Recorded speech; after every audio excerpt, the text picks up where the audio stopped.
नमस्कार, मैं हूँ गिरीश गेरोला और आप देख रहे हैं मेरू रहवार। दरअसल ये मेरा रहवार नहीं, आप सभी का रहवार है, जो हमें किसी न किसी रूप में मिलता ही रहता है। बात करते हैं चार धाम यात्रा के प्रथम पड़ाव यमुनोत्री की, जहाँ से हमने एक दिन पहले आपको दिखाया था कि बीजेपी की तरफ से कौन विधानसभा जो 2022 की तैयारी कर रहे हैं, और आज इसी यमुनोत्री विधानसभा से कांग्रेस की तरफ से कौन दावेदारी कर रहे हैं।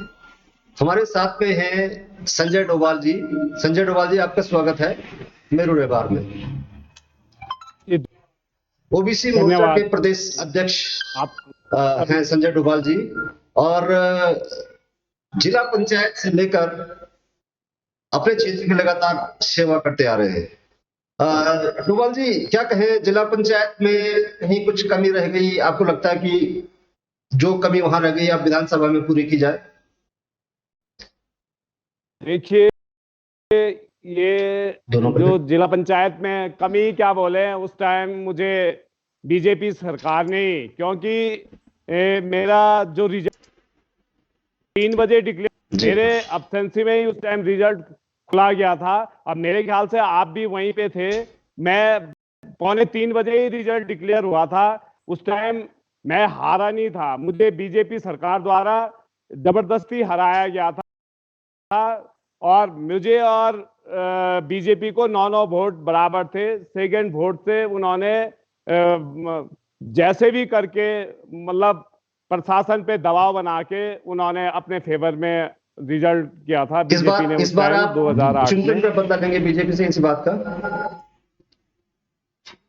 देखिए, बदला क्या, ये राजनीति है। यहाँ कौन बदले की तो कोई बात नहीं है। बस ये कोशिश है कि इस बार हम बीजेपी को यहाँ पे यमुनोत्री में धराशायी करेंगे। ये मुझे अपनी यहाँ की यमुनोत्री की जनता पे विश्वास है। पिछले 4 सालों में लगभग सरकार बने हुए 4 साल हो गए हैं, अभी तक यमुनोत्री में विकास के नाम पे केवल झूठे वादे और बड़ी बड़ी बातें की गई है कि हमने ये रोडें करवा दी। जो 10 साल पहले भी जो काम, 15 साल पहले भी जो काम हुए हैं, वो भी आज के जो हमारे माननीय विधायक जी द्वारा उन कामों को अपनी लिस्ट में जोड़ा जा रहा है।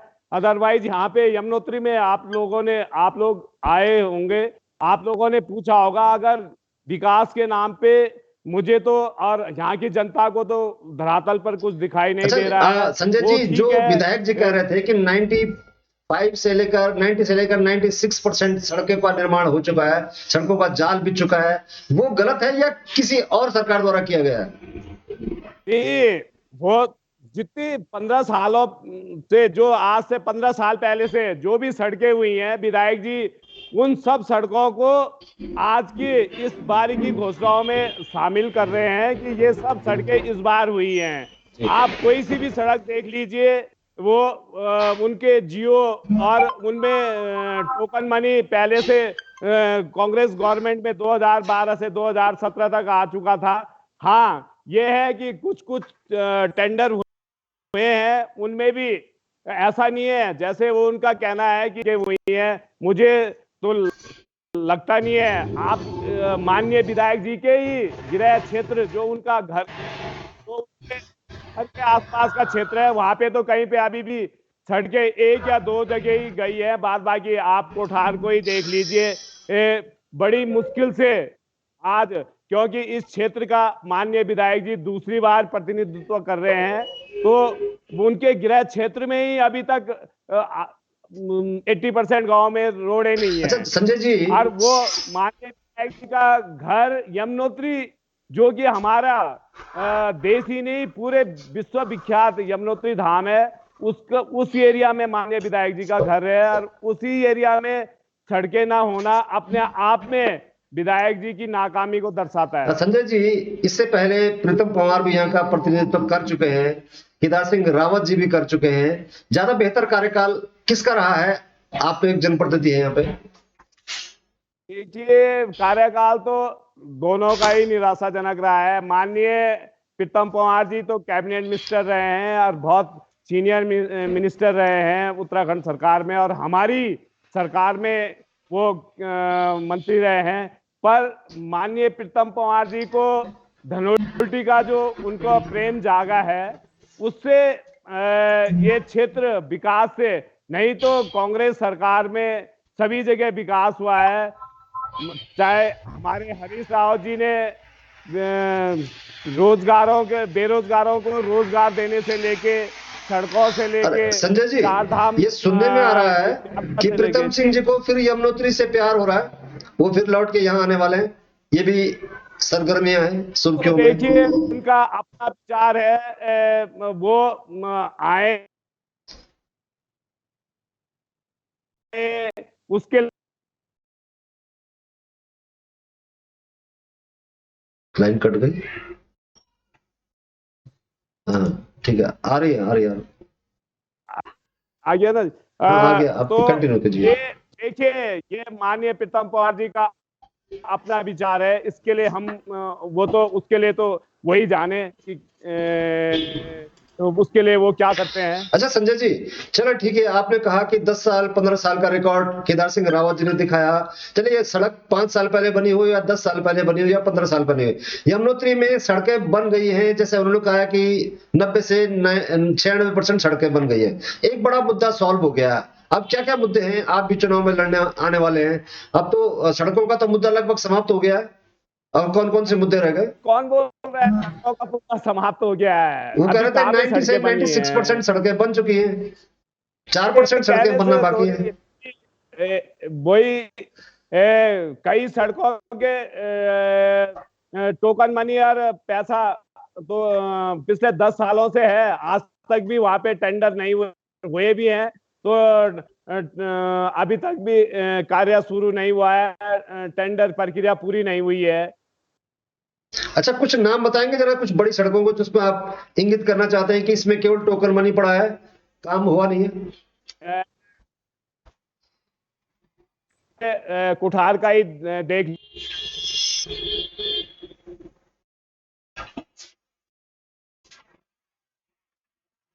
कनेक्टिविटी में फर्क, हाँ।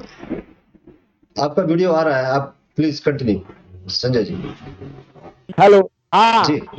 जैसे पार्टी का एक तोक है ढालिया गांव, वहां पे भी आज तक अभी तक रोड नहीं पहुंची है। हमारा ये उल्लंघन के लिए अभी माननीय विधायक जी द्वारा डाला गया है कि उल्लंघन के लिए रोड हो गई है। पर अभी जब तक देखिए, ये तो अब चुनावी वर्ष है, तो कई घोषणाएं तो केवल पेपरों में भी होंगी दिखावे के लिए, क्योंकि आगे भी बीजेपी को भी चुनाव में जाना है। तो आपके क्या है मुद्दे? आप जो चुनाव में जाएंगे तो आप भी कुछ हमारे न कुछ कहेंगे कि ये चीजें बिल्कुल हुई नहीं है। आपके रोजगारों के लिए बीजेपी सरकार द्वारा कोई भी कार्य नहीं किया गया है इन 4 सालों में। और चाहे पर्यटन के लिए ही देख लीजिए, पर्यटन में कहाँ पे अभी कोरोना काल में ही पूरे 4 धाम यात्रा, हमारा जो कम से कम यमुनोत्री उत्तरकाशी जिला हो गया और चमोली जिला, ये तो टोटल का, वैसे तो पूरा ही उत्तराखंड पर्यटन पे ही आधारित है। यहाँ की सारी रोजी रोटी पर्यटन पे ही डिपेंड करती है। यहाँ के चाहे होटलियर हैं, चाहे हमारे डंडे कंडी खच्चर वाले हैं, इनको सरकार द्वारा कुछ भी कहीं पे भी कोई ना तो सहायता दी गई है और ना इनके लिए कोई रोजगार के लिए कुछ अलग से किया 48 गया है। करोड़ की एक योजना बता रहे थे विधायक जी, यमुनोत्री धाम के लिए आई है, काया पलट करके रख देगी यमुनोत्री की। देखिए, विधायक जी तो जब हमारे विधायक भी थे तब भी ऐसी बातें करते थे। आगे भी देखते हैं काया पलट इन 4 सालों में तो हुई नहीं, अब इन 1 साल में क्या काया पलट हो जाएगी वो तो विधायक जी आपने जाने। कहा जब हमारे विधायक जी थे, अब आपके विधायक नहीं है। अब हमारे मतलब हमारे पार्टी के विधायक। पार्टी के विधायक तो अब तो नहीं। हाँ जी। चलिए संजय जी, एक दिलचस्प बात यमुनोत्री से जुड़ी हुई है कि यमुनोत्री के जो मतदाता हैं वो किसी पार्टी विशेष को देखकर वोट नहीं करते, वो व्यक्ति को देखकर वोट करते हैं। अगर प्रीतम पवार जी की बात करें तो यूपीडी का बहुत ज्यादा कोई वर्चस्व है नहीं, व्यक्ति विशेष को देखकर वोट पड़े हैं। केदार सिंह रावत जी बीजेपी में रहे, कांग्रेस में रहे, जीते हैं, यानी पार्टी से कोई फर्क नहीं पड़ा। आप इसके बीच में किस तरह से तालमेल बैठाएंगे? कैसे लगता है आपको कि सरकार जरूरी है, पार्टी जरूरी है?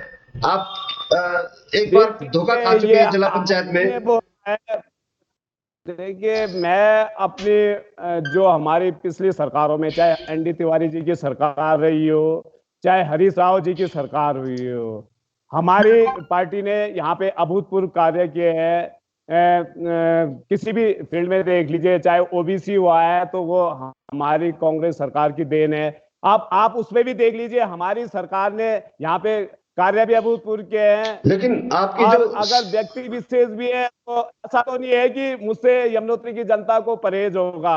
ये मैं आशा करता हूं कि इस बार यमुनोत्री की जनता का आशीर्वाद और विश्वास मेरे ऊपर रहेगा। ये मुझे अपनी यमुनोत्री की जनता से पे पूरा भरोसा है और अच्छा विश्वास संजय है जी, कि इस बार जैसे चाहे सरकार पिछली बारी 2017 में। जी जैसे सरकार ना काम शुरू करने के लिए टोकन मनी देती है, आपको भी जनता ने एक जी मौका दिया था जिला पंचायत सदस्य के रूप में, तब आपने टोकन मनी के रूप में आपने जी एक फॉर्मूला दिया होगा अब उस अपने क्षेत्र को। उस दौरान आपने ऐसा, अपने सीमित आप संसाधनों में रहते हो आपने ऐसा कुछ क्या किया कि आपको लगता है कि अगर आप जिला पंचायत सदस्य रहते हुए ये कर सकते हैं तो विधानसभा में जाने के बाद आप काफी कुछ कर सकते हैं?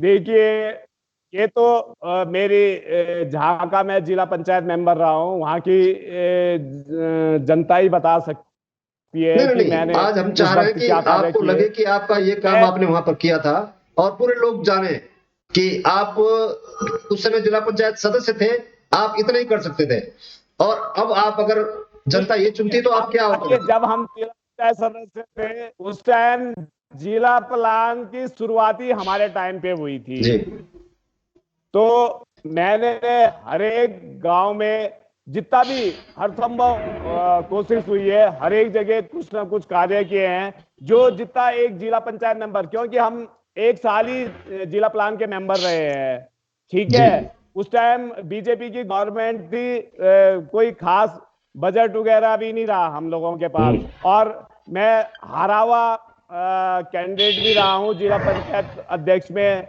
तो आप समझ ही सकते हैं कि अपोजिशन के बहुत ज्यादा कार्य तो नहीं होते हैं। अगर अपोजिशन में ही कार्य हो जाए तो फिर जीतने की आशा ही करना बेमानी है। फिर तो विधायक के रूप में क्या रहेगी आपकी फिर आदमी प्राथमिकताएं? जीतने की कोशिश ही कर। विधायक के रूप में क्या प्राथमिकता रहने वाली है आपकी? विधायक में मैं ये चाहूंगा कि पर्यटन के लिए जो हमारा क्षेत्र है, मेन यहाँ पे पर्यटन पे ही है, यमुना घाटी पर्यटन के लिए है। और गंगा घाटी में खासकर जैसे हमारा चिन्याली सौर ब्लॉक है, वहां पे हमारे जैसे झील वगैरह इसके पर्यटन के लिए बढ़ावा देने के लिए और कृषि आधारित जैसे वहां पे अगर पानी वानी की समस्याएं अगर दूर हो जाए, झील के द्वारा जगह जगह लिफ्ट योजनाएं बन जाए तो वहां पर हम कृषि पे बहुत कुछ कर सकते हैं। अच्छा, ये जो कांग्रेस में जो बिखराव है, इसको लेकर क्या कहेंगे कि ये कैसे मीट आउट करेंगे? एक नेता कांग्रेस नहीं में है, चार चार भागों में बटी हुई है कांग्रेस। नहीं, ऐसा तो नहीं है कि बिखराव कांग्रेस में कहीं बिखराव है। ये दिखता तो है, हमारी पार्टी मुख्यमंत्री एक के दावेदार बार बार कह रहे हैं कि चेहरा घोषित करो, 3 लोग अलग जा रहे हैं, पूर्व मुख्यमंत्री हरीश रावत अलग जा रहे हैं। नहीं नहीं, वो देखिए, हमारा हम हमारा यहाँ कांग्रेस एक विचारधारा है। यहाँ को अपने विचार रखने की पूरी छूट है। और यहाँ पर ऐसा नहीं है कि आप किसी में जुड़ के रहेंगे। आपको जो भी आपके अपने विचार हैं उसको आप अपने पार्टी में या कहीं पे भी साझा कर सकते हैं। यहाँ हम कांग्रेस पार्टी बिल्कुल लोकतांत्रिक पार्टी है। यहाँ पर ऐसा नहीं है कि किसी को ये अपने विचार रखने की पूरी आजादी है। तो ये तो बिखराव तो ऐसा, भाई बड़ा परिवार है, थोड़ा बहुत चलता ही रहता है कि मनमुटाव। ये तो एक घर में अगर 2-3 भाई भी हैं तो हर एक के विचार तो नहीं मिलते हैं अच्छा ना। संजय जी, जो यमुनोत्री विधानसभा है वो अलग अलग पॉकेटों में बटी हुई है। जी एक गंगा वैली, एक यमुना वैली, चिन्याली सौड़ और इस तरफ का जो इलाका है, उस तरफ से फिर यमुना वैली वाला इलाका है। लेकिन बीच में एक ब्रह्मखाल वाला जो इलाका है, वो अपने आप को बहुत उपेक्षित महसूस करते हैं। वो कहते हैं कि न तो हम गंगा वैली में गिने जाते हैं, ना हम यमुना वैली में गिने जाते हैं, और हमेशा हमारी उपेक्षा होती है। क्या कहें? ऐसा तो नहीं है। आप अगर देखा जाए अभी तक या तो नौगांव ब्लॉक या यमुना घाटी से माननीय केदार सिंह जी जो आज भी हमारे विधायक हैं, उनके क्षेत्र में ही अगर चाहे रोडों का देख लीजिए, कई गांव में आज भी रोड से अछूते हैं। ब्रह्मखाल वाले एरिया में मेरे उससे सभी गांव रोड से जुड़े हुए हैं। और माननीय और वहीं देख लीजिए अगर चिन्याली सौर ब्लॉक का चाहे उल्लण देख लीजिए, कई गांव वहां पे भी अभी रोड नहीं गई है। तो आप कैसे कह सकते हैं कि वो उपेक्षित है? वो पूरे अगर विकास के सही मायने देखे जाए तो, अगर भाई क्योंकि विकास की पहली की रोडे हैं तो वहां पे तो हमारे पूरा जो ब्रह्मखाल वाला एरिया है सब में रोडे, प्रत्येक गांव में हमारी रोड उससे टच है। अच्छा संजय जी, इस बार के विधानसभा चुनाव में बीजेपी की तुलना में कांग्रेस में कम दावेदार दिखाई दे रहे हैं। तो किस तरह से तैयारी है? जो वोटों का गणित होता है वो गंगा वैली में दूना और यमुना वैली में एक गुना इस तरह से होता है। तो किस तरह से इसको मैनेज कर लेंगे आप लोग? आपको लगता है कि आपके प्लस पॉइंट में है कि कांग्रेस नहीं, में कम दावेदार होंगे, बीजेपी में दावेदार ज्यादा है? मुझे नहीं, वो तो देखिए अभी ऐसा है कि दावेदार तो सभी पार्टियों में होते ही हैं, अगर नहीं है तो अभी आ जाएंगे रोज। ये तो राजनीति है। अगर कौन कब कहां से कौन दावेदार आ जाए, दावेदारी करना तो हर एक जो भी व्यक्ति है या पार्टी का छोटे से छोटा कार्यकर्ता हो चाहे बड़ा कार्यकर्ता है, सभी को दावेदारी करने का तो सबको हक है। चाहे बीजेपी है चाहे कांग्रेस है, भाई जो भी राजनीति कर रहा है वो कुछ ना कुछ कहीं, चाहे विधायक है चाहे कहीं भी है, तो इसलिए दावेदारी तो बनती है। और जहां तक वोटों का गणित है गंगा घाटी, मुझे आज चाहे यमुना घाटी है चाहे गंगा घाटी है, मुझे यमुनोत्री जनता का भरपूर प्यार मिल रहा है। और मुझे पूरा विश्वास है कि मैं यमुना और गंगा घाटी दोनों का एक इस बारी मुझे अपनी यमुनोत्री की जनता और यहाँ के लोगों पे पूरा विश्वास है कि आपका मुझे पूर्ण प्यार और पूर्ण आशीर्वाद मिलेगा। ये मुझे यमुनोत्री बिल्कुल। अक्सर ये होता है, देखने में आता है कि जो नौकरी वाले लोग होते हैं या बुजुर्ग लोग होते हैं, वो अपनी एक मानसिकता बना लेते हैं। लेकिन जो युवा वर्ग होता है वो नया आया होता है इसमें, और उसके अंदर बहुत कुछ करने की इच्छा होती है, क्रांतिकारी होते हैं युवा। उनके लिए अंतिम स्वरूप में क्या कहना चाहेंगे, क्या संदेश देना चाहेंगे कि युवा उनसे क्यों जुड़े? अगर आप चुने जाते हैं तो आप क्या करेंगे खासतौर से युवाओं के लिए? युवाओं के बहुत सपने होते हैं, रोजगार की बात है, वो पूरा जीवन उनका पड़ा हुआ है, उनकी पढ़ाई है, शिक्षा है, स्वास्थ्य है, इसके लिए क्या कहेंगे?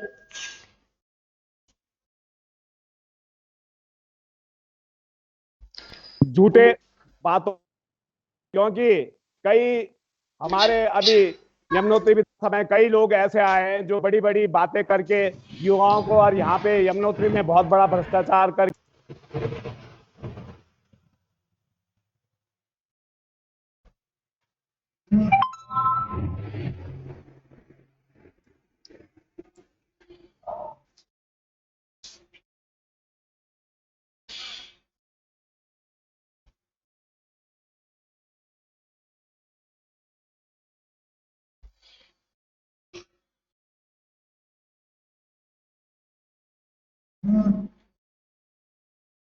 नहीं, युवा अपने अपने मेहनत पे विश्वास रखे। सरकार क्या करेगी? सरकार कुछ करेगी या विधायक कुछ करेंगे?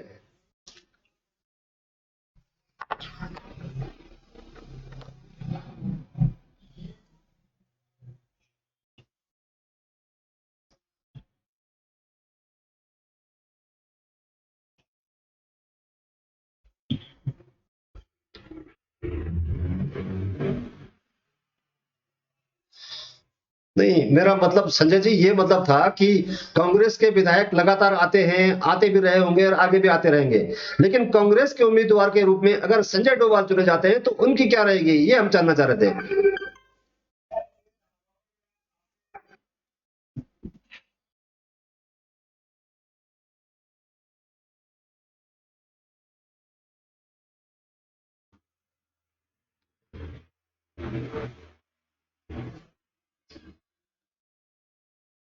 हर एक युवा को उपलब्ध नहीं करा आप इस- सकते रोजगार के।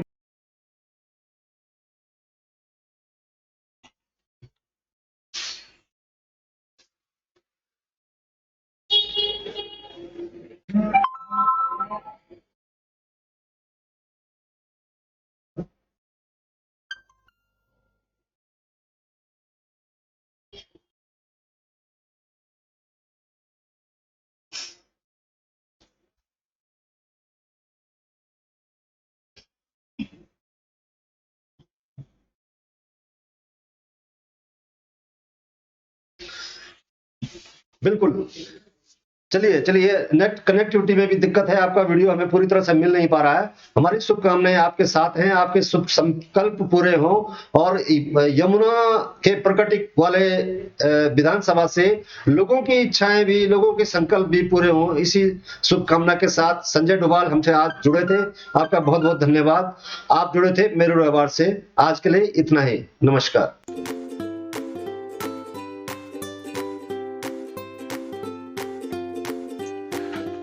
यहाँ पे